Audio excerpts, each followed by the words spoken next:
What's good, everybody? It's Michael Alder here from CarpetExpertBlueprint.com, covering some more Q&A that had came in. Robert asked an awesome question, and it's how do you value a flooring business to purchase it?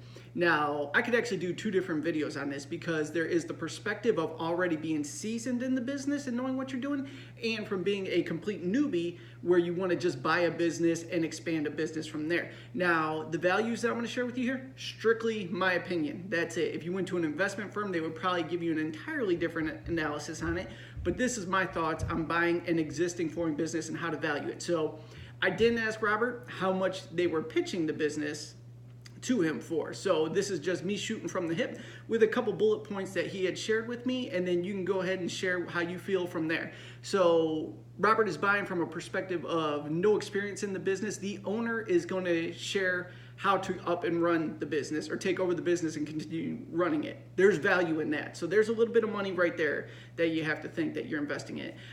Very little inventory Robert's going to inherit with this business, and there's a tow motor, and so how I would value that, the tow motor, forklift, whatever you want to call it, figure out what they're going for used, what you could buy them for, and you're actually going to discount it from there as well. So let's say in your marketplace they're selling for $5,000 used, you want to put a sticker on that for about $3,500 because you're laying out a lot of upfront money here for the inventory, the tow motor, all that fun stuff. So just figure out what the going rate is, discount it a little bit, put that into your numbers there.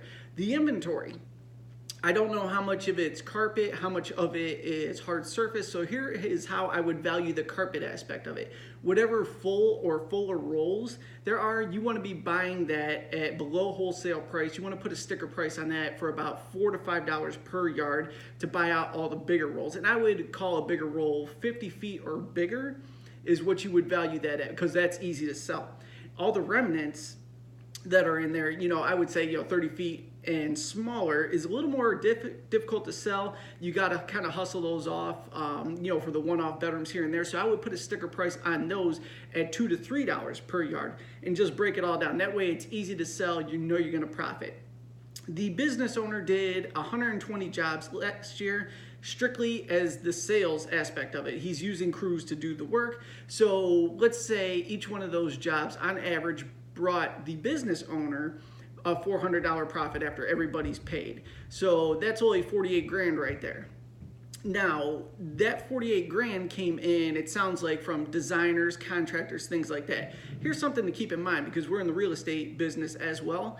We sell turnkey properties. Now, when we sell these, a lot of times when the tenant finds out there's a new owner in place, they get freaked out and they bail.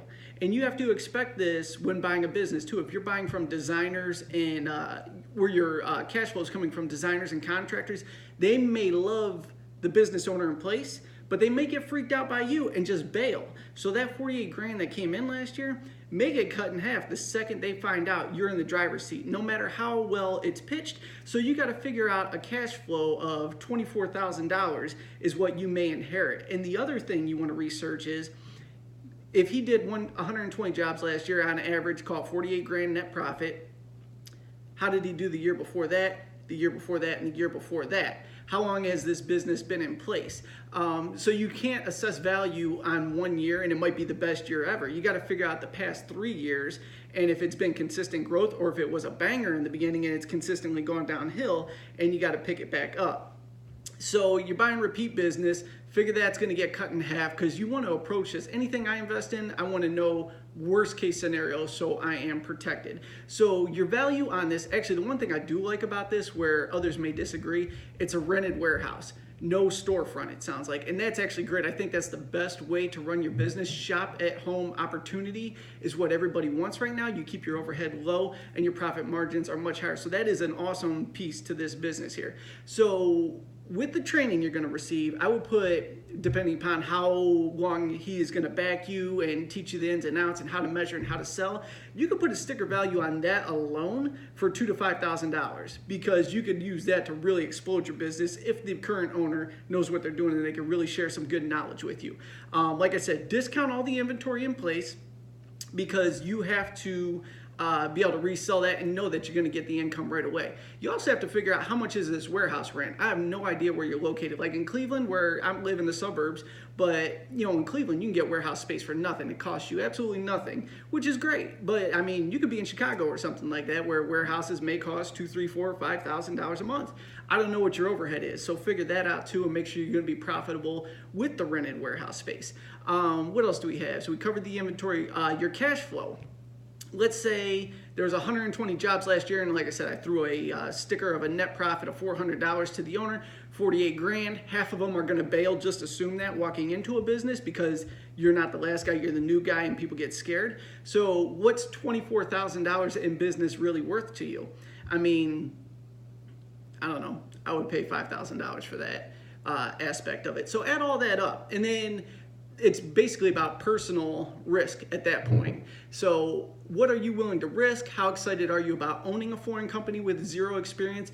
Dealing with contractors is hard work, so you want to go into it with that mindset. But also, flooring companies can be insanely profitable when ran properly. So your first few years at this, it's going to be rough, figuring out the ins and outs, your marketing tricks, how to close out deals. But if you get positioned properly, you learn the ins and outs, and you learn how to buy material properly, you can absolutely back up the truck in the flooring industry. So just keep that in mind. The biggest piece of this is your inventory and how much training this individual is going to give you. That's where the real value is, in my opinion. So figure out what that's worth to you and throw a sticker price on it. I threw some random numbers out. Like I said, that's strictly my opinion. I don't know what you're being sold the business for, but just do all your due diligence. And then I will actually also share how to value a business as an installer already in the business.